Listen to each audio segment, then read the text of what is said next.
She didn't even lower her voice. Right there on the front porch, with the door half open and balloons tied to the railing, she looked straight at me and said, "You're not welcome here." I was still holding the gift. Pink paper, a ribbon I tied myself, my hands shaking so badly I thought I'd drop it. I could hear my granddaughter laughing inside. Her little voice, the one that used to call me Grandpa like I was the safest place in the world. And I just stood there, while my own son stayed behind her, silent, eyes down, like I wasn't even worth defending. For a moment, I honestly thought I had misheard her. My hearing isn't what it used to be, but not that bad. Not bad enough to mistake words like that. "Karen," I said quietly, trying to keep my voice steady. "I drove 3 hours to be here." She didn't move, didn't blink, just folded her arms like she'd been waiting for this exact moment. "You should have called first." "I did," I said. "Left 2 messages." My son Michael shifted behind her like he wanted to say something, but didn't. That silence hurt more than her words. It told me everything I needed to know. Inside, someone turned up the music. I heard kids shouting, chairs scraping, the sound of a happy house. A house I used to be part of. "I just came to see Emily," I said. "It's her birthday." Karen let out a small laugh, the kind that doesn't have any warmth in it. "Yeah, and today is supposed to be a good day." I felt that one land, deep, like I was the problem, like my presence alone could ruin things. "I brought her something," I said, lifting the box a little, like proof I belonged there. Like that still mattered. Karen didn't even look at it. Michael finally spoke, but it came out low, almost rehearsed. "Dad, maybe it's just not the right time." Not the right time. I repeated that in my head a few times, trying to make sense of it. Trying to connect it to all the birthdays before. The ones where I grilled in the backyard, blew up balloons until I got dizzy, carried that little girl on my shoulders while she laughed into my ear. "What changed?" I asked him. He didn't answer. Karen did. "You did." And that was the moment I realized this wasn't sudden. This had been building for a long time, long before I ever showed up on that porch. I stood there a second longer than I should have, long enough for the truth to settle in my chest like something heavy and permanent. "You did." Those words didn't come out of nowhere. People don't say things like that unless they've been thinking them for a while. Maybe saying them behind your back, maybe building a version of you that doesn't match who you remember being. "What exactly did I do?" I asked. Karen sighed like I was exhausting her. "This isn't the place for that conversation." I almost laughed at that.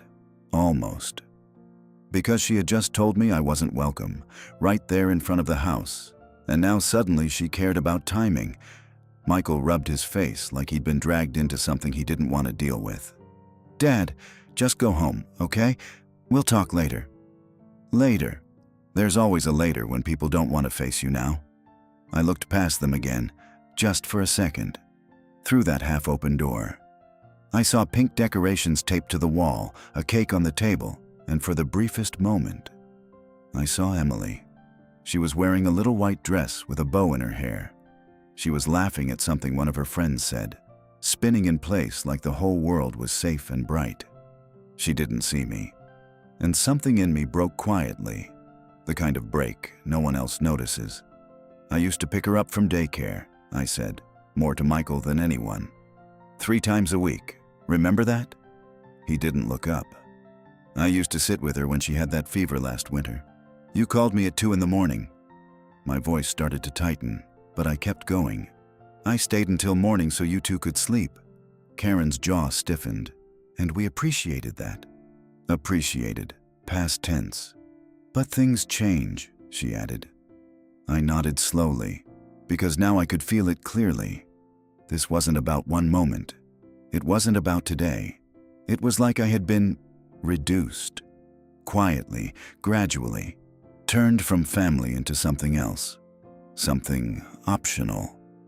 "I didn't know I had an expiration date," I said. Michael finally looked at me then, and there was something in his eyes. Not anger, not even guilt. Avoidance. That hurt more than anything. "You're making this harder than it needs to be," Karen said. I let out a slow breath, looked down at the gift in my hands. I had spent an hour wrapping it last night. Sat at my kitchen table, taking my time, making sure the corners were neat, like that still mattered. "Can you at least give this to her?" I asked. Karen hesitated, just for a second. Then she said, "It's better if you take it with you." That one stayed with me, because it wasn't just rejection anymore. It was erasure. And right then, standing on that porch in Columbus, Ohio, holding a gift my granddaughter would never even see, I realized something that didn't make sense yet. They weren't just pushing me away. They were trying to make sure I didn't come back, and I still didn't understand why. I didn't argue after that. At a certain age, you learn when a door is truly closed, not just shut for the day, but closed in a way that tells you your place is no longer on the other side of it. "All right," I said quietly. Karen stepped back like that was the outcome she'd been waiting for. Michael didn't say anything else. He just stood there, hands in his pockets, staring at the floor like a boy who didn't want to get in trouble, even though he wasn't a boy anymore. I nodded once, more to myself than to them, then turned and walked down those steps. No one stopped me. No one called my name. By the time I reached the sidewalk, the music inside had gotten louder. Someone cheered, probably over candles or a game. Life moving forward, just without me in it. I stood there for a second, holding that gift, feeling a little foolish now, like I'd brought something into a place that had already decided I didn't belong. I made it to my car before my hands really started shaking. Sat there behind the wheel, didn't turn the engine on right away. Just stared through the windshield at nothing in particular. I kept hearing her voice. "You're not welcome here." Not angry, not loud, just final. That's what stayed with me.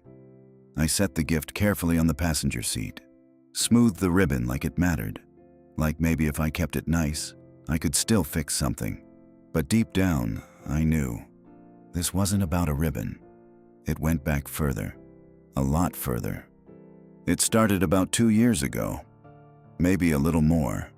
That was around the time Michael stopped calling as much. At first, I told myself it was normal. He had work, a family, responsibilities. That's what I raised him to do, build a life. But then the visits got shorter. Then they turned into quick drop-ins, then into texts, then nothing unless I reached out first. And even then, it felt like I was interrupting something. Karen, she was always polite in the beginning. Careful, measured. The kind of polite that never quite lets you relax. She'd smile, ask how I was doing, but there was always distance behind it, like she was tolerating me more than welcoming me. I ignored it. That's the truth. I saw it, and I chose not to look too closely. Because Emily was there. That little girl would run to me the second I walked in, arms up, eyes bright. "Grandpa," like I still meant something solid in her world. So I stayed quiet, swallowed things I probably shouldn't have. I told myself, it's not about you anymore. And for a while, that worked. Until the day Karen asked me a question that didn't sit right. We were in their kitchen. Emily was in the living room watching cartoons. Michael was upstairs on a call. Karen leaned against the counter and said, real casual, "How long are you planning to keep coming by like this?" I remember I laughed a little, thought she was joking. "I don't know," I said. "As long as I'm welcome, I guess." She didn't laugh. She just looked at me, steady, and said, "That's kind of what I'm asking." I didn't understand it then, not fully, but sitting there in my car, with that unopened gift beside me, I finally did. That porch wasn't the beginning. It was just the first time they said it out loud. I sat in that car a long time, long enough for the party to start winding down. Cars began pulling up and leaving, parents collecting their kids. Laughter spilling out onto the street in little bursts, then fading again as doors closed. I never turned the engine on. I just watched. At one point, I saw Emily through the front window again.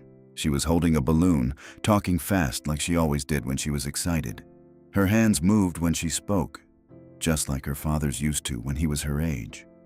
I almost got out of the car right then. Almost. But something stopped me. Not pride, not anger. It was that look on Karen's face, that certainty. You're not welcome here. That's not something you push past, not without making it worse. So I stayed where I was. And that's when my phone buzzed. I thought, for a second, maybe it was Michael. Maybe he'd come to his senses, stepped outside, decided to fix it before it went too far. It wasn't him. It was Karen. A message. Short.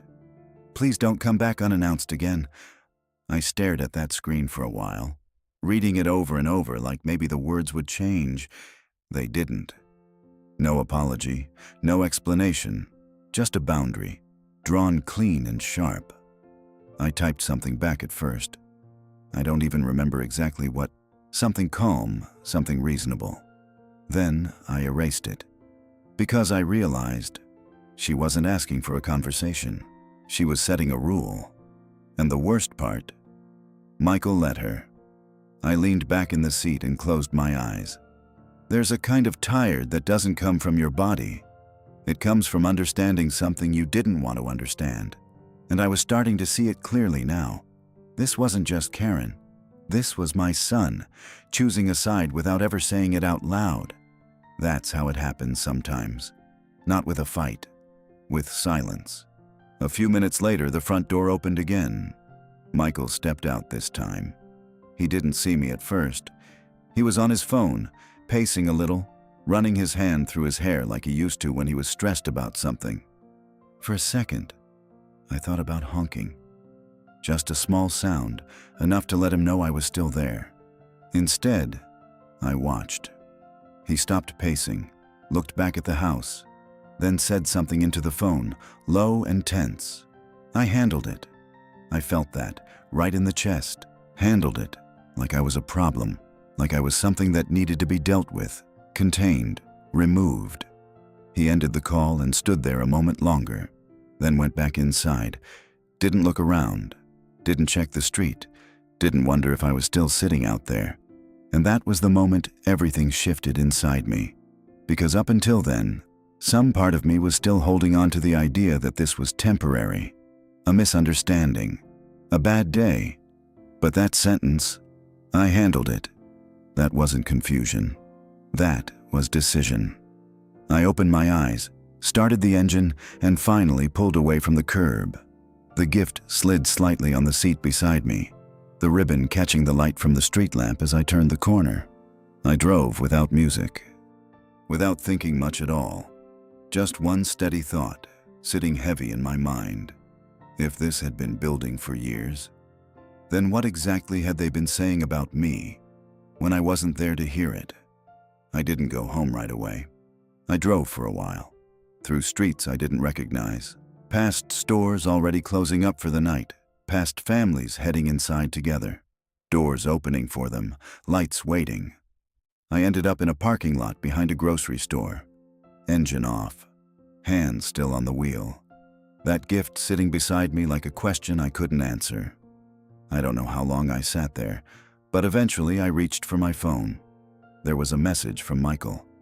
Not a call, a message. We need to talk, but you can't just show up like that anymore. I read it once, then again. Then I noticed something. No dad, just a statement. I typed back slowly. I thought I was coming to my granddaughter's birthday. The reply came faster this time. This is exactly what I mean. I stared at that, trying to understand how those two things could possibly be the same. What does that mean? I asked. There was a pause, longer this time. Then the truth finally came. Not all at once, but enough. It's been stressful for Karen, he wrote. You coming over all the time, involving yourself. It's been a lot. Involving myself. I actually felt something shift in my chest when I read that, because I knew what he was talking about. Or at least, I thought I did. You mean helping? I wrote back. Another pause. Then, that's not how she sees it. Of course it wasn't. I leaned back in the seat and closed my eyes again. And suddenly, all those small moments from the past couple years started lining up. The times I fixed things around their house without being asked. The times I brought groceries. The afternoons I picked Emily up early just to give them a break. The money. That's what it really was. I had given them money. Not once or twice, but regularly. Quietly. Michael never asked directly. Not at first. It started small. Things are tight this month. We're figuring some stuff out. And I stepped in. Because that's what a father does. Because I remembered what it was like when he was young. How hard those early years can be. So I helped. Then it became expected. Then it became invisible. And somewhere along the way, it turned into something else. Karen started watching me differently. Not grateful, careful, like every time I showed up, I came with something attached. I didn't see it then, but I see it now. She thinks I'm interfering, I typed. Michael didn't deny it. She feels like you don't respect boundaries. Boundaries. That word again. Funny how it only showed up after everything I gave stopped being noticed. I never tried to take anything from you, I wrote. His response came slower this time. I know, but it feels like you don't trust us to handle our own life. That one hit harder than anything else, because it twisted everything, turned help into control, turned presence into pressure. I looked at the gift again, that small box wrapped in pink paper. Something simple for a little girl who still loved dolls and stories and sitting on my lap while I read to her. And I realized none of this was about today. It wasn't even about Karen. It was about how they had started to see me. Not as a father, not as a grandfather, but as something uncomfortable, something that reminded them of what they owed. Something easier to push away than to acknowledge. My phone buzzed again. One last message from Michael. We just need space for a while. I didn't reply, because I finally understood what that meant. It didn't mean space. It meant distance. And not the kind that fixes things. The kind that replaces them. I picked up the gift, turned it slowly in my hands, feeling the edges of the paper, the ribbon I tied myself. And for the first time that night, I wondered if Emily would even remember I had been there at all. I didn't go back to that house again. Not the next day, not the week after, not even when the silence stretched so long it started to feel like something permanent. At first, I kept expecting a call, not from Karen, from Michael. Something simple. Dad, let's talk. It never came. Days turned into weeks, and the only sound my phone made was the kind that didn't matter. Spam calls, reminders.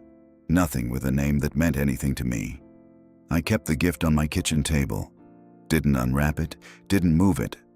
Every morning I'd sit there with my coffee, looking at it like it might explain something if I stared long enough. It didn't. After about 10 days, I drove back to Columbus. I told myself it wasn't for them. Just passing through. That's what I said in my own head. I didn't go to the house. I parked a few streets over, near the small park where I used to take Emily. There was a swing set there she loved. Always asked me to push her higher, higher, like she trusted I'd never let go. I sat in that car again, same as before, just watching. Different street, same feeling. After a while, I saw them. Karen came out first, holding Emily's hand. Michael followed behind, locking the door. They looked normal. That's what struck me. Not sad, not tense, just normal. Emily skipped a little ahead, talking about something I couldn't hear. Karen smiled at her. Michael said something that made her laugh. And for a second, I felt like I was watching someone else's life, like I had imagined my place in it, like I had made myself bigger in their world than I really was. I reached for the gift beside me. Don't know why. Maybe instinct, maybe hope. But I didn't get out of the car. I just held it. Watched them walk down the sidewalk, the three of them together, not once looking back. Emily dropped her balloon for a second. It rolled a little across the pavement before Michael picked it up and handed it back to her. She laughed. Same laugh I heard through that door, clear, bright, untouched. And I realized something right then. She wasn't missing me. Not yet. Kids don't hold on to absence the way we do. They just keep going. I sat there a little longer than I should have. Then I placed the gift back on the seat, started the engine, and as I pulled away, I caught one last glimpse of them in the mirror, walking together, getting smaller, until they were just shapes, then nothing at all. If this story meant something to you, subscribe. There's more to come.